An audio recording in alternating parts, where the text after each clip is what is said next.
रुख करते हैं लाहौर का। निगरान वजीर आला पंजाब मोहसिन नकवी ने कहा कि अल अजीजिया रेफरेंस में सजा मुअत्तल नहीं की, केस अदालत को रेफर किया है। बुजदार दौर में नवाज शरीफ की दरख्वास्त को सुने बगैर मुस्तरद कर दिया गया था। अब फैसला अदालत ने करना है कि जमानत होगी कि नहीं। शिक नंबर 401 के तहत केस कोर्ट रेफर किया गया। ऐसी बहुत सी दरख्वास्तें आ रही हैं, उन पर भी फैसले मिलेंगे। इंतखाबात जल्द होने चाहिए, इलेक्शन कमीशन बेहतर फैसला दे सकता है। इलेक्शन जल्द होते देख रहे हैं, शफाफ इंतखाबात इलेक्शन कमीशन ने कराने हैं, हमें जो ड्यूटी देंगे उससे पूरा करेंगे। वो आज जिना अस्पताल के दौरे के मौके पर मीडिया से गुफ्तगू कर रहे थे। वजीर आला ने कहा कि 14 करोड़ लोगों के लिए सरकारी सेक्टर में कैंसर का कोई अच्छा अस्पताल नहीं। निजी शोबे में कैंसर के अस्पताल अच्छे हैं, मगर अपने लोगों को धक्के खाने नहीं भेज सकते।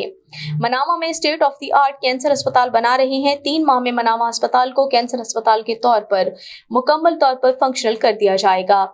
अदालत के हुक्म के मुताबिक डॉक्टर्स हड़ताल नहीं कर सकते। जिन्हें हड़ताल पर जाना है, मैं उनसे बात करने के लिए तैयार नहीं। पंजाब के अस्पतालों में जल्द मुस्तकिल एमएस लग जाएंगे। अस्पतालों में अद्वियात का इशू है, 70% अद्वियात मिल रही हैं, 30% नहीं। अद्वियात का बजट वही है, कीमतें बढ़ गई हैं। जिना अस्पताल में काम सुस्त रवि का शिकार है। तमाम बड़े हॉस्पिटल्स में काम जारी है। जिना अस्पताल के सामने इमारत में जिना इंस्टीट्यूट ऑफ कार्डियोलॉजी बनाया जाएगा।